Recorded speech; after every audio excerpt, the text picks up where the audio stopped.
este acto cultural, lúdico e solidario, co fin de axudar a unha entidade que ten nesta cidade un arraigo moi importante como é a cociña económica. Como verdadeira importante está por vir, que agora os poetas e a música, solamente vou amosar un pequeno guión que xa Carlos vos pasou aí, que é unha escaleta de como vai a transcurrir o programa. E entonces este o terceiro ano consecutivo que nestas instalacións da parroquia de San Francisco Xavier se realiza este acto solidario. E un dos motivos tamén importantes é, aparte de outras actividades, as religiosas obviamente se celebran todos os días, este tipo de actos teñen un impulsor importante, non só este de hoxe que é de Carlos Abelero, que está aquí na mesa presidencial, sino do párroco don Severino Suárez, que ahora recentemente foi nomeado vicario territorial do territorio da Coruña, que chega hasta Bergantiños e toda a cidade da Coruña, que sempre non puxo pegar alguna para a realización destes actos de tipo cultural e lúdico. Entonces, desde atril damos as gracias a él tamén, porque gracias a él se pode celebrar todo este tipo de actos culturales. En primeiro lugar, tomará a palabra o administrador da Cociña Económica, don Óscar Castro, que explicará de forma breve as necesidades actuais desta entidade, que completará con un pequeno vídeo de como funciona a entidade Cociña Económica. A continuación, empezará o poemario que presentará Carlos Abelero, os poetas. Aquí conoce a poeta Monse Yoldi e Chisco Fernández Naval xunto con Carlos Abelero. Hoxe contábamos con máis poetas, pero por diversos motivos non puderon asistir: Xulo Valcárcel, José Carlos Ulloa, non sei algún máis, tamén aquí tiña anotado a Ana Ramil, pero bueno, as circunstancias son así, pero van a deixar o pabellón moi alto, como xa foi o ano pasado con Chisco e con Carlos. A continuación, iniciarase a primeira interpretación dos nosos músicos, pois son nosos músicos, a fin de contas, que é a Orquesta Orfeos Ensamble San Francisco Javier, que os apoiou aquí don Severino con todo o cariño, e despois, en agradecimento, tamén nos ofrecen o seu arte, que bueno, xa o escuitastes no Nadal, que son fenomenales, e entonces van a actuar dúas veces, unha a continuación da primeira parte do poemario, que van a citar poemas deles, e entonces agora que van a interpretar na primeira parte a suite para cordas da ópera Armida de Jean-Baptiste Lully.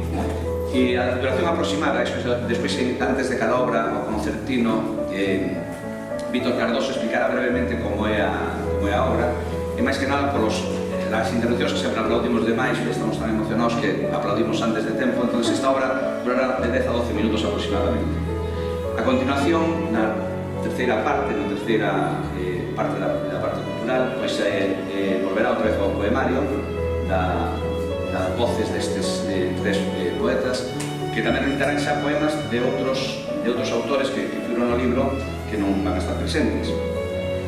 E de novo, para rematar, darmoslle paso outra vez á orquesta, ao grupo musical, ao grupo de cámara, que interpretará danzas italianas do século XVI de Peter Ward. Por último, don Serino pechará o acto. A finalización do mesmo, este ano variamos un pouco, en vez de firmar aquí os libros, farase a firma arriba na segunda planta, porque cada vez quedan todos invitados a un pequeno pincho, bueno, un humilde pincho, pero creo que quedarán todos satisfeitos: un viño, un auga, un refresco, unha cervexa, esta cousa que se sabe. E de paso, eles, pois, con fraternidade, farán con nos unha pequena relación e firmarán libros de maneira que van a quedar contentos todos. E xa para rematar, queremos desde este atril outra vez dar as máis sinceras grazas a todos os asistentes, a Carlos Abelero, que é o promotor, impulsor de toda esta obra que está facendo unha labor importante, os poetas asistentes e os que colaboraron neste libro, e a don Severino, por suposto, porque nos apoia a todos con gran amabilidade e cariño, e como non, os que dunha outra maneira axudan a que nunca aparecen, pero que nestes actos axudan moitísimo. Por exemplo, teño que agradecer a Isauro, a José Miño, a María súa muller, a Pepe Blanco, e todos que nos axudaron toda esta infraestructura e que facela, non se fai así de un momento para outro. E sin máis, moitas grazas de novo, e dou paso a Carlos perdón, Ana Óscar Castro, que é o administrador da Cociña Económica. Cando queiras.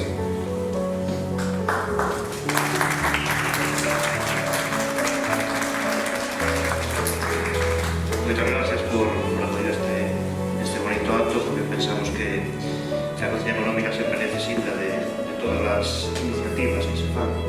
Carlos Abeledo xa no quinto ano que conta con todos os seus amigos poetas para facer este famoso libro. Pensamos que é algo que para nós representa moito. Primeiro, por unir un pouco a cultura e ao mesmo tempo a solidaridade.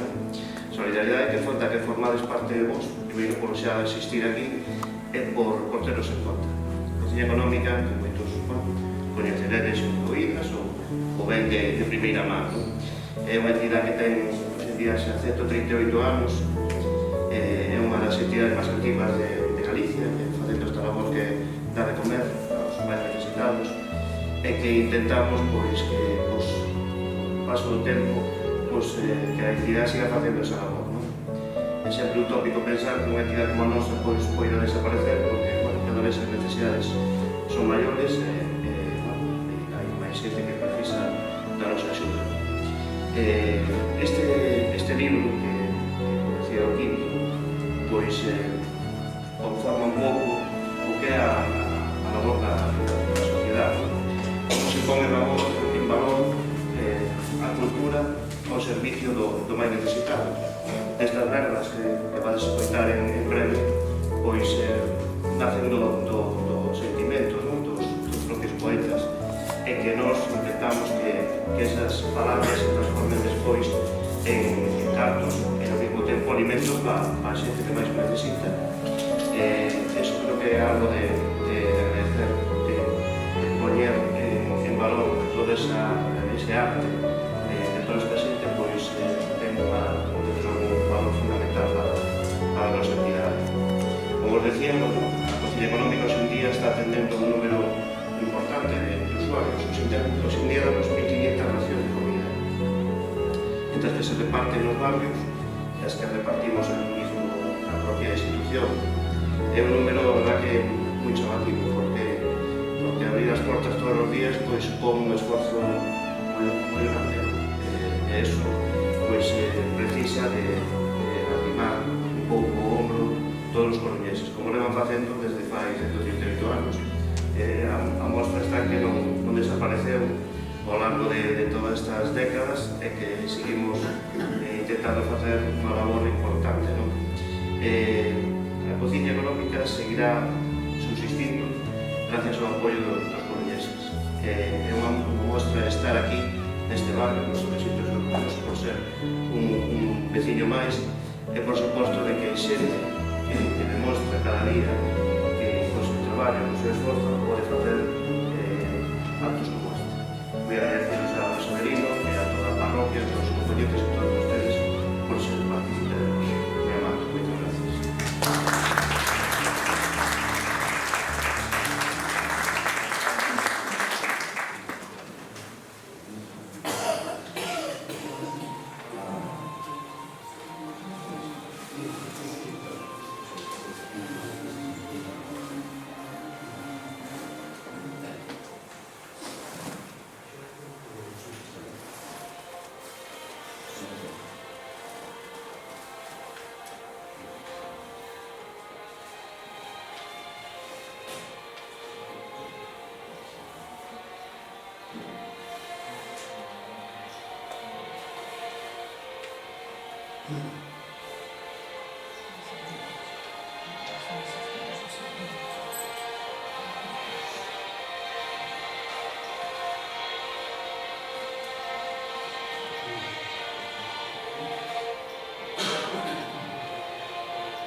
pasamos a palabra a Carlos Abeledo. Boas tardes. Bueno, despois de ver isto, dá pena ver as necesidades que hai na cidade e no mundo, pero tamén dá satisfacción ver tanta xente solidaria ao redor. Entón, bueno, isto foi unha idea que tuvemos os poetas para axudar. Podemos facelo tamén de outras maneiras, pero como sabemos facer algo de poesía, pois esta é a nosa maneira de axudar. Bueno, non queremos tampouco roubar-vos moito tempo, vamos a ser o máis breves posibles, e antes de nada, así darlle, como sempre, a don Severino as gracias por deixarnos o local. É unha persona super amable, super solidaria, super buenísima. Encantadísimos de ter como sempre. E, como non, a Cociña Económica por estar aí e levar tantos anos en isto. Bueno, xa non quero ser máis pesado, vou empezar.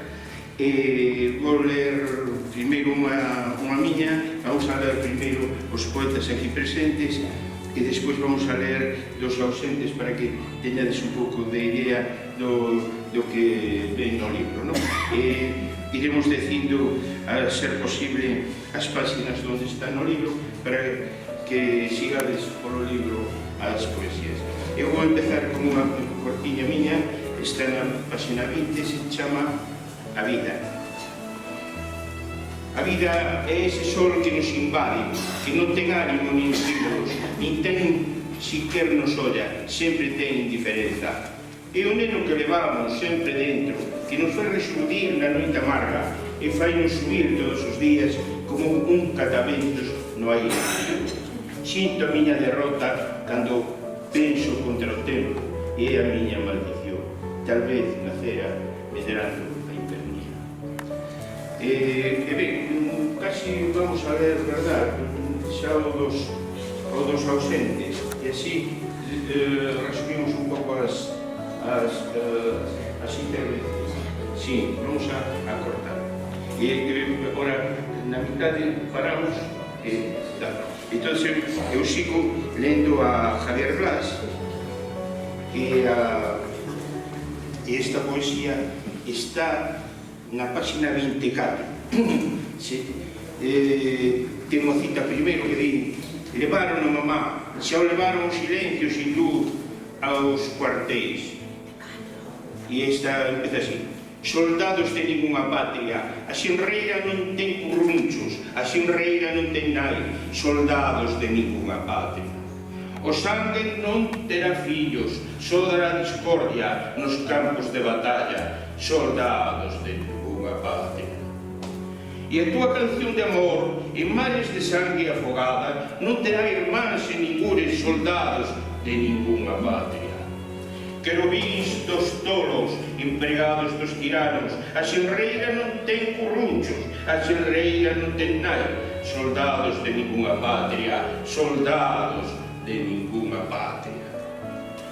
Con isto acaba Juan Blas. Vou a ler agora unha de Armando González. Está na folla 43 e titúlase Lembranza. Lembranza que latexas no oco do meu peito, cal se fora calado un corazón perdido, ausente, ferido, extraviado, como protagonista dun triste desengano, dunha mágoa como a mágoa da traizón, dun desprezo, da decepción, dun amor abandonado que un día disconforme de desamor trastorna.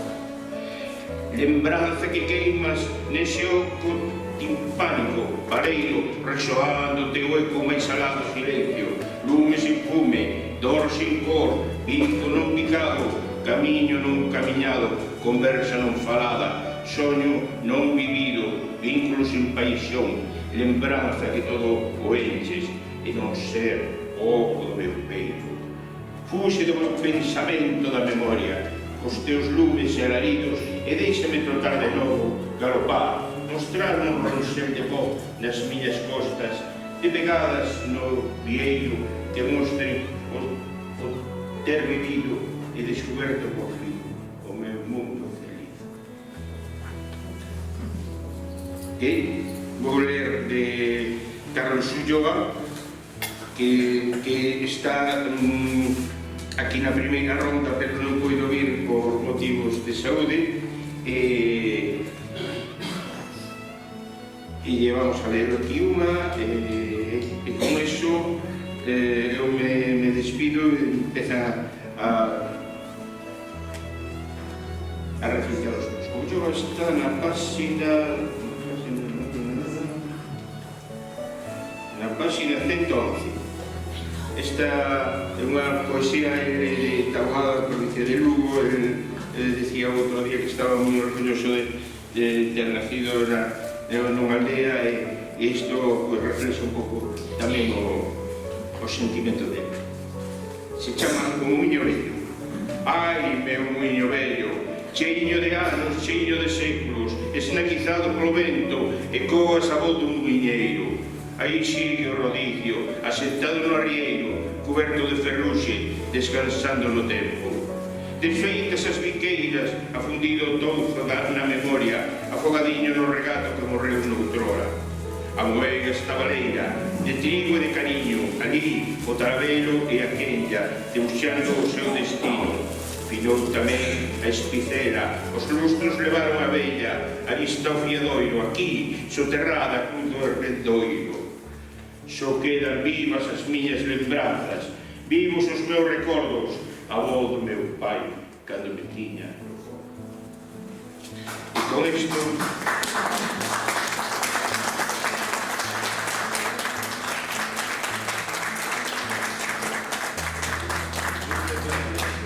E agora le vamos a dar paso a Chisco Fernández Navarro.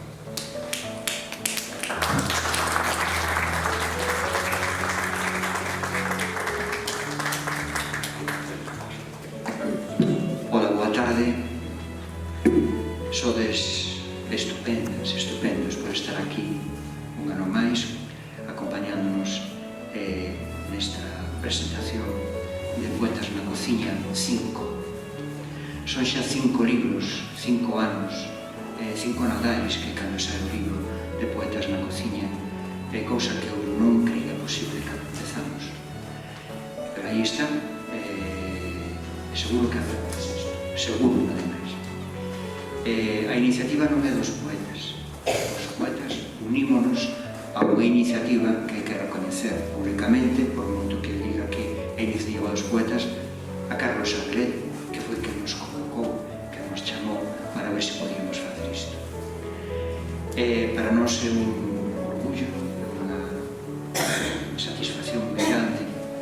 Eu digo sempre que a maior satisfacción que podo ter escribindo é que un poema meu, non sei se xa vos deixou no pasado, se convirta en chourizo, en anaco de empanada, un prato de caldo. Eso, se a miña contribución neste libro consigo iso, un só chourizo, un só prato de caldo, un só anaco de empanada, para min é fundamental. Teño que dar as gracias a Don Sedrino, que está aquí detrás, por acollernos de novo este ano. E bueno, pasei aquí estupendamente, espero pasalo tamén moi ben este ano. Bueno, vou a recitar un poema meu, e vou a recitar de Cato Rosente, ahora de Cato Rosente, se vou a recitar de pero vou a recitar de Cato. Actos como este, iniciativas como esta, a mí parecen que dentro do mundo que nos pode vir, que estamos este momento histórico, o que estamos asistindo, que é un momento histórico, é un cambio de ciclo histórico da humanidade do planeta, creo que as redes comunitarias, as redes que se tecen, como estamos tecendo hoxe aquí, van ser fundamentales para sobrevivir ben, para facer un mundo máis levadeiro do que nos pode vir. Non podemos descuidar este xuntarnos, este compartir. O meu primeiro poema ten un pouco que ver con iso, porque chamase A flor do falafel. O falafel é un pan que existe desde por todo todo o norte de África, dende Marrocos hasta Asia. É un alimento fundamental na cultura xudea e na cultura árabe. Falafel podes comer só como pan, como torta, e faise con cereal, ou podese encher de comida, de verduras, de carne, e comer así, como un se for fillo único. Este poema titúlase A flor do falafel e ten que ver ca situación de Palestina. Lembras aquel silencio, un silencio de recendos e de aires despois do canto que prendía a noite. Asomármonos de novo a unha fiestra calquera para vivir o aberto, para observar labercas de alborada, as confidencias das nenas ao regresar da escola, as carreiras dos nenos na súa teima guerreira, a perfección da duna, as estrelas de esperanza. Acarimar outra vez as paredes e retratos, soster na man a dote e o Corán, o rosario e a cúrcuma, escoitar o reloxo que nos sitúa neste lado da aurora, compartir o ritual do té, volver ao teu sorriso e pechar os ollos diante do can estomballado pola primeira granada. Lembras o amor, o recendo dos corpos, o rular das pombas na terraza de cal, a flor do falafel que compartimos, os estridentes acordes do tráfico. Escribo dende un lugar chamado Palestina, 4 sílabas de luz. Escribo nesa ausencia de ti, invocándote, no temor de morrer sen poder abrazarte, perdidos outra vez nesta desolación, neste fracaso. Ahora vou ler un poema de quen era? No, de Xavier Serrano, de Antón Sobral. Vou ler un poema de Antón Sobral que está na página 85. Unha sala branca, un cuarto oscuro, non é unha sala. É o xeo do Ártico ou do Antártico derreténdose. Pasaba por aquí, cantaba Auque. Sala de cama branca, luz, sombra branca como as nubes do Orán no ceo azul. Ausencia. Matices de grises, gris de Londres, gris pizarra, gris bisón, gris basalto, gris ágata, gris perla, gris marengo. Unha sala baixeira subiuse en riba dunha sala encimeira. Non houbo perexa, eran brancas como as bandeiras da paz. Entre sabás pasámonos un cuarto das nosas vidas. Ao final, algo máis, podemos soñar de verdade.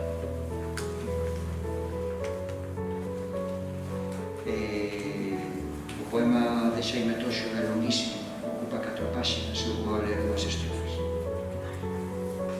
collidas polo medio, pero fala de cociñas, fala de comer. Eran ondas a traballar sen fin nas mans acarimosas da boa e da nai, o tempo que tardaban en amasar as empanadas das áreas familiares era estar ali inmóvil, fundido no tempo único da escolta, era liscar dos mandados, de ir a apañar ovos ao galiñeiro, de mazar polvos no penedo, era unha luz iluminada o interior dunha cociña, os corredores de buxo no campo santo da orfandade. Era Wendy e unha sombra namorada, eran os pasos dela subiando chifres, de tan atrás no tempo que neles cabía a senrazón da especie que alindara mamuts no albor do mundo. Eran centos ou miles de libros contando esa historia, ordenados en estantes de pedra, en más de estatuas caladas, viaxando un carro interior da conciencia por túneles de metro. Eran músicas a tocar nas estacións de servicio, acordeóns de futuras revolucións. De Eva Veiga, na páxina 122, Eva, todos os poemas que tocaron esta vez son breves, xa o diera. 122. Choramos xuntas. Ao redor, o cheiro ácido dos excrementos e a descomposición de algún corpo entre os cascallos. Como se un silencio de neve esvaguase sobre a pupila en carne viva do sol. Choramos xuntas, como se de mans dadas a terra toda na boca, e despois, aínda o fío, o pasar da agulla, súbito arreguizo do silencio. E agora, o de Xulio non contaba con ele, entón non o li antes. Xulio está na páxina 91, é o poema que vamos ler, é un de barcos e de porto, que é bonito. Na páxina 93. Todos neste libro temos casi todos un poema dedicado a Palestina. Baixo as bombas, de Xulio. Non matarás, dicía San Marcos. Non enterren cadáveres. Non enterran cadáveres, enterran semente. Castelao. Lagoas de abraio, os desorbitados ollos baixo as bombas. Paxaros cativos cortaronvos as azas cos muros e aramadas. Nenos palestinos, que emborrugou o pan e o soño, e a auga e a alegría, que emborrugou a infancia, quen a vida. Matojaos asasinos, nazis, sionistas, vampiros sanguinarios afogados ficarán en tanta dor, en tanto sangue vulnerado. Cobardes soldados nunca ousarán mirarvos, como librarse de vos nos pesadelos, bocas de terra, mans que se aprestan á xusticia. Nenas palestinas, árbores senlleiras de froitos e esperanzas, no voso peito repousa a luz do porvir, e polas veas nutricias medra, impetuosa como unha fervenza, a seiva fecunda da vosa terra oprimida. Torres vixiantes, sentinelas no medio das tebras, poderán acorralarvos, violarvos, matarvos, masacrarvos, pero nunca vencervos. Porque son os corpos morren, ideas, soños, sentimentos, inmunes resultan as balas e bombardeos. O sol da liberdade agarima as vosas faces. No voso brazo, ergueito, tremoa ao vento a bandeira victoriosa de Palestina. Gracias.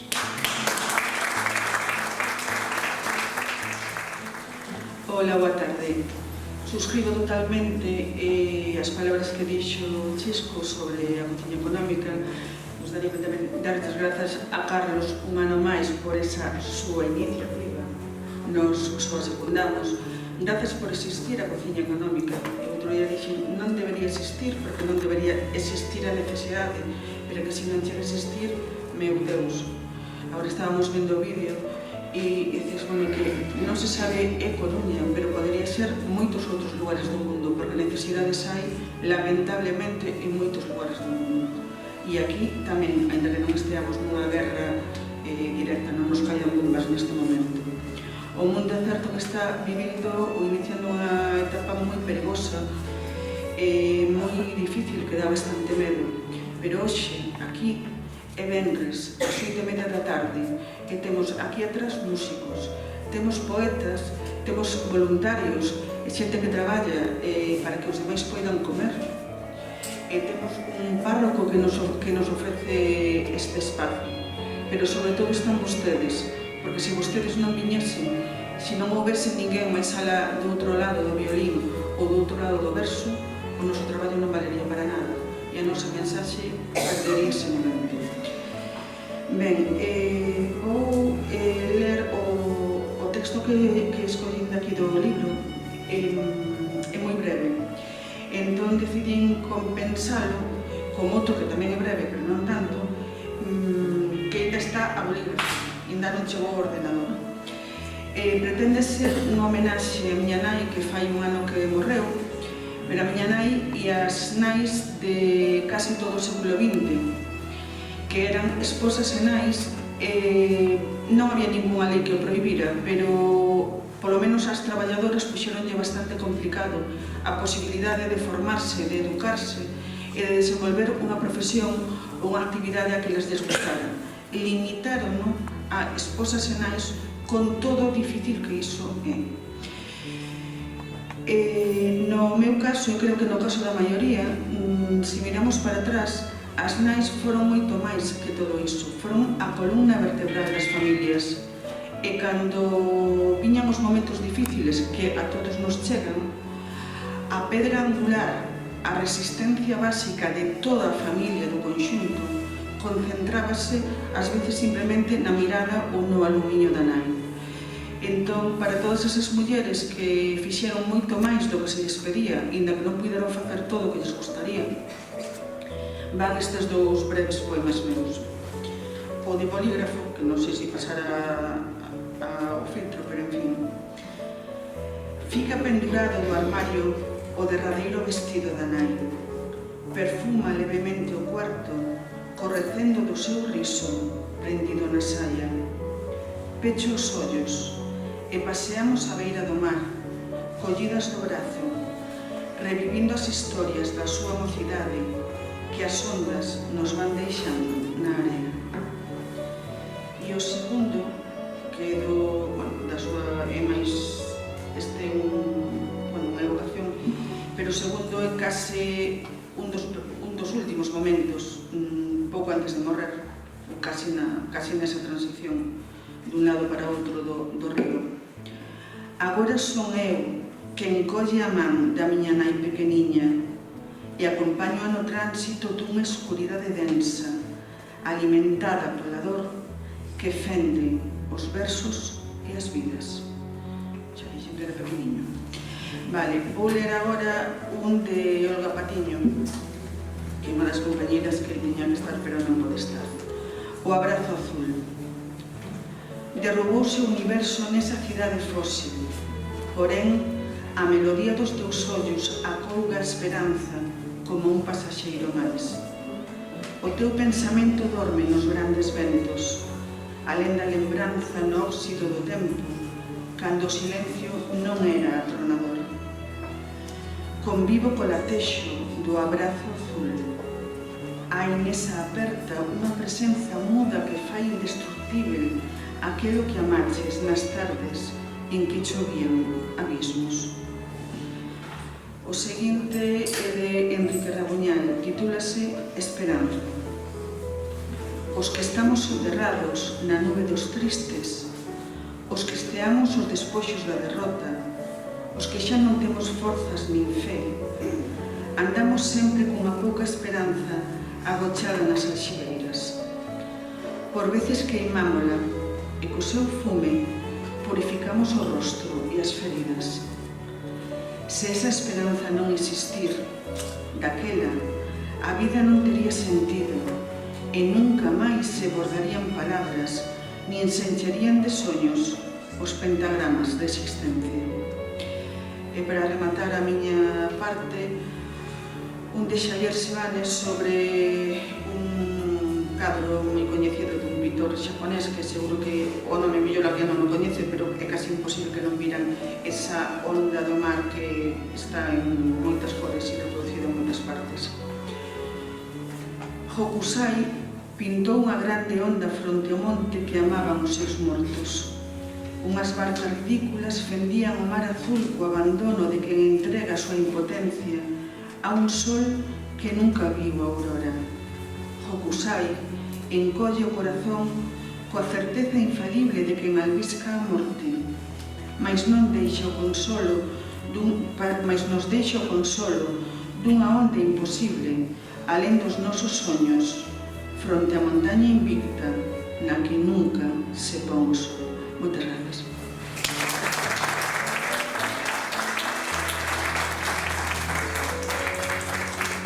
Con todos vostedes, o grupo de cámara Orfeus Ensamble, na segunda parte, o grupo Orfeus Ensamble San Francisco Xavier.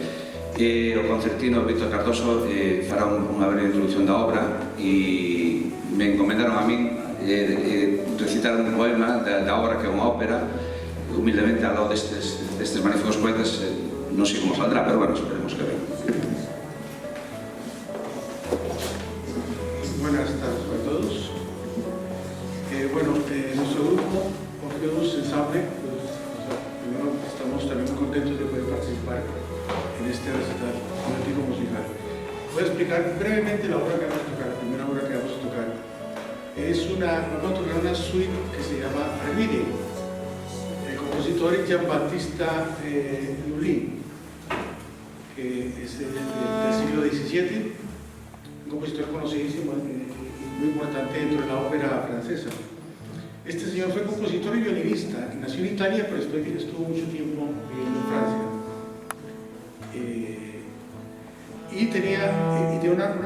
Tuvo una relación muy cercana, muy importante con el rey francés en ese momento, Luis XIV. Y se le considera, realmente fue el fundador de la ópera en Francia, que inició la ópera en Francia.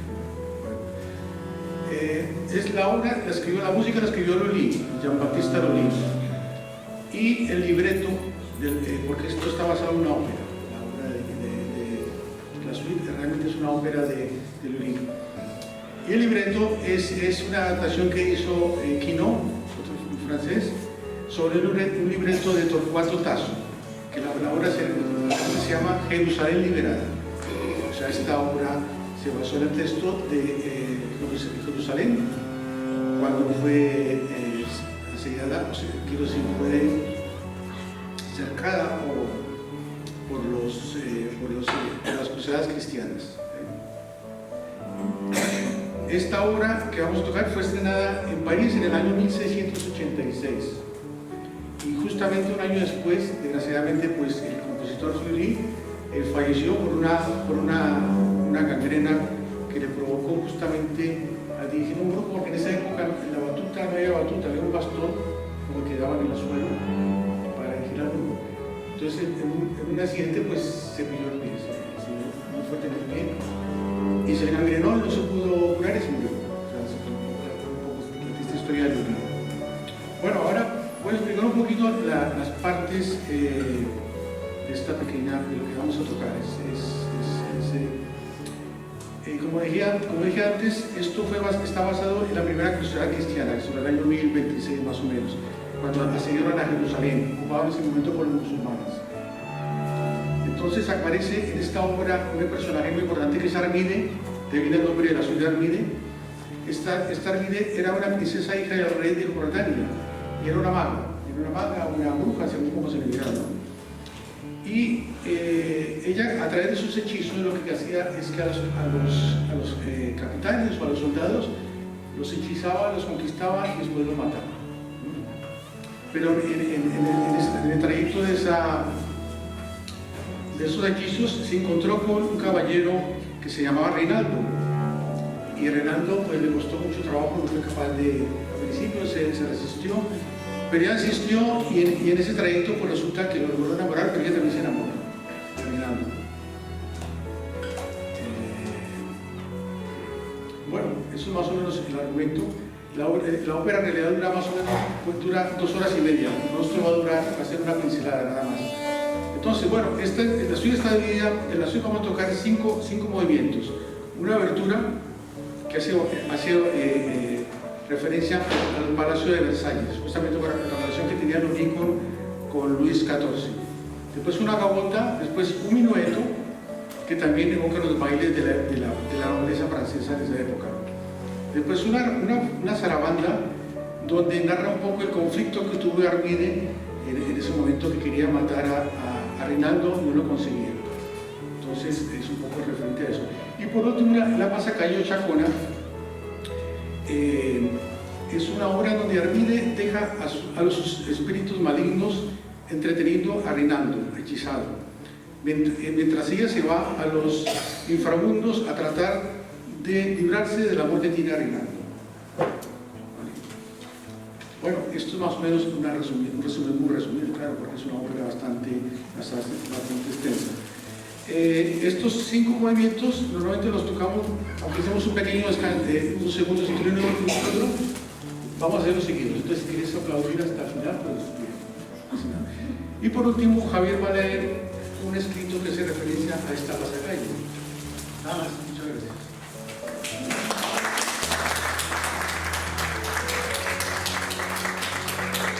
Bueno, para que o acto non sea tan longo, vamos a cambiar un pouco xa e van a salir os músicos despois desta obra, vamos entrar os poetas, entonces os músicos van a quedar aquí, vai a entrar Ana Ramil, e vai a recitar ela, e volvemos os músicos que nos acabamos a velar. Bueno, a mí me encomendaron leer este pequeno poema da ópera, a máis estuve no lendo un día moi especial, o sea, o día de San Valentín, o día dos enamorados, e ten algo que ver co amor, entonces vamos a ver como sale. Los placeres han escogido para refugiarse este ameno y tranquilo lugar. Qué sitio tan encantador para los felices amantes. Es el amor quien retiene con sus cadenas en nuestros bosques los 1000 pájaros que se oyen noche y día.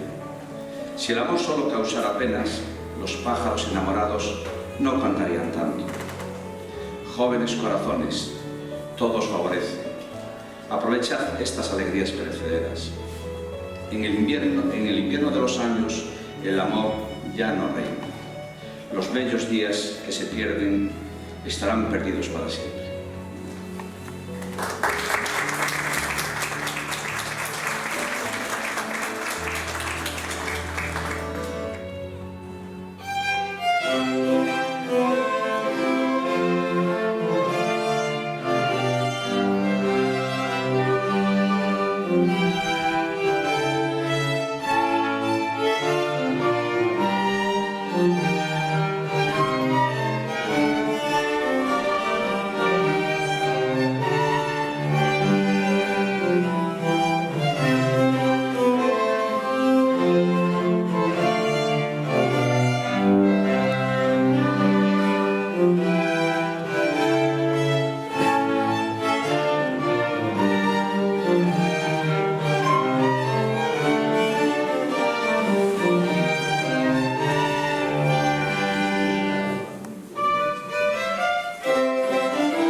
paso a Ana Ramil, que vai a recitar uns poemas.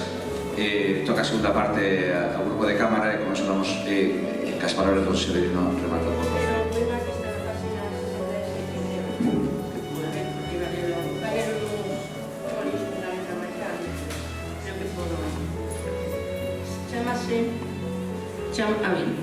Chámase A caída das ás. Está na página 69, creo que dixen mal. Bueno. O boi arado, cunha cartela do Éxodo, ondeando na banderilla do lombo, camiña pesadamente. O mapa que o sangue traza na súa pele oscura revela as sendas por onde ir a terra prometida, que emana leite e mel no lugar máis castigado do planeta.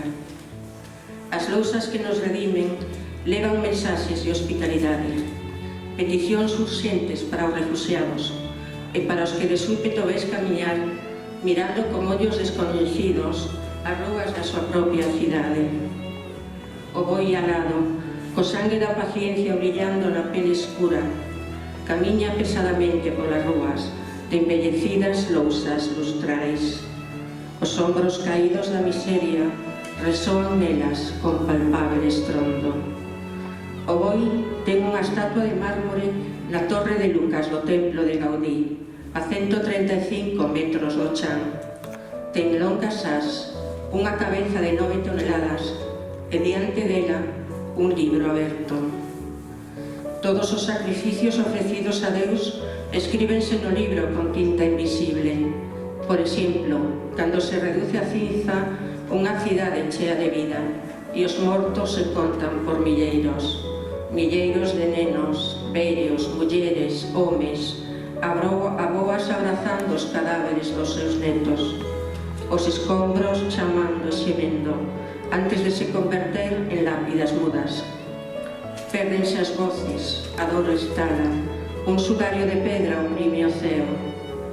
Ao día seguinte, os medios difunden a inocencia dun rapaciño que acena e asubía, imitando o bus que caeu no seu barrio. O boi representa a Lucas o evangelista, que comeza e remata a historia de Xesús cunha ofrenda a Deus. A vítima cruenta adoitaba ser un boi, un pacífico animal de carga que camiña mansamente cara ao altar. Non pode ser un touro bravo, como o touro de nome barbudo que plasmou Goya nun gravado no momento da collida do toureiro. Non pode ser Isaac, fillo de Abraham. Non pode ser Ifixenia, filla de Agamenón. Non pode ser Andrómeda, filla de Casiopea. Non pode ser ningún de tantos seres humanos obrigados a cavar a súa propia fosa. Can inmensa intemperie antes da caída. O touro de Lidia ten o corazón canso. Bota en falta o campo aberto para correr ata ficar en calma. Un campo tan grande como Europa toda, un paso de bois para cruzar a Asia. O tabán da guerra cruza o mar de Mármara, pegado aos cornos da tenreira Io. A tenreira branca volve ser muller en Egipto, nai amantísima dun fillo de Zeus. E o tabán sobrevive, levando fame e miseria, crimes atroces, hecatombes que multiplican a cifra das 100 víctimas por miles. Todos escriben no libro de mármore e fica suspendido na memoria invisible. A palabra matanza ten sentido absoluto e grande dabondo para abarcar o exterminio. Eslombado baixo o peso da miseria humana, o boi alado camiña polo orzán. Caíulle a banderilla na última borrasca e a cartela da terra da promesa desfíxose nas augas torrenciais. A mensaxe pereceu. Baixo os escombros pereceu a terra rica en leite e mel. O sangue camiña pesadamente detida nas fronteiras. As cabras caen nos cráteres, as abellas liban nos espiños. Eslombado baixo o peso das ás, o boi camiña pesadamente. O fragrante olor do mar envolveo e dalle o empuxe necesario. Esgáfao unha fame esquecida. Sen dor nin ruído, caenlle as ás. No ar ondea a cartela dos éxodos. sede hospitalarios os uns cos outros, sen queixas nin murmuracións. Pola rúa Socorro discorre unha cola de xente necesitada de sustento. A cola da fame é longa, tan longa que oprime o corazón dos que pasan discretamente, sabendo que tal vez mañá poderían formar parte dela. A vida cambia nun instante. Ollade cara a esa muller do abrigo gris que agarda en queda cos ollos baixos, como unha nena collida en falta. A vida cambia nun instante. Podes transformarte en peixe, en tenreira, en pardal, en can, en boi que se desprende das ás e agarda a súa quenda na vida. Moitas gracias.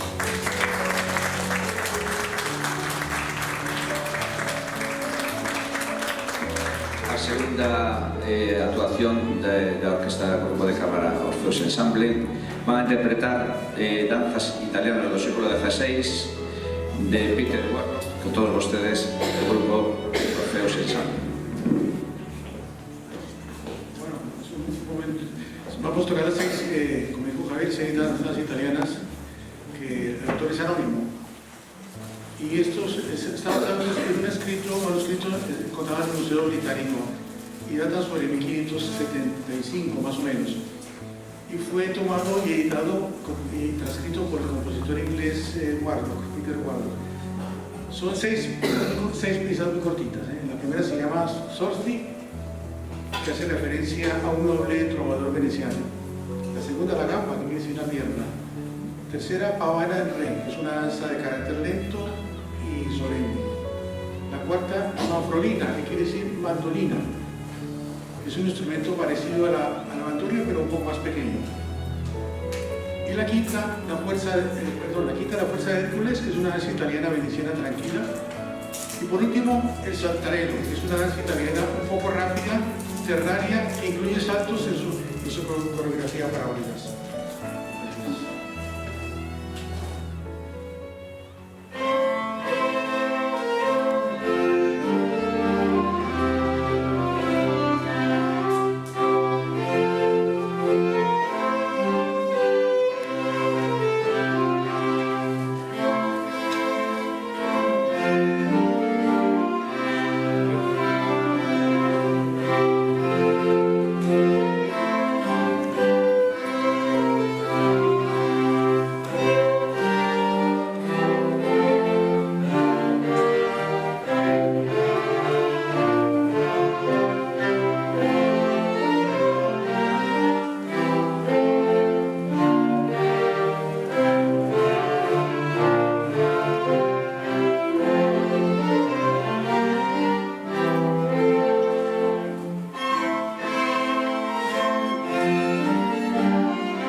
isto remata, non se olviden de recoger ellos en la segunda planta e os pinchos e un viñiño ou unha cervexa, pois na segunda planta.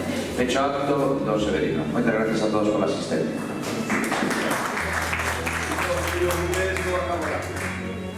Eu acabo rápido, decirvos a todos que moitas gracias. Tocáronos dous lenguajes difíciles, pero difíciles de entender para nós.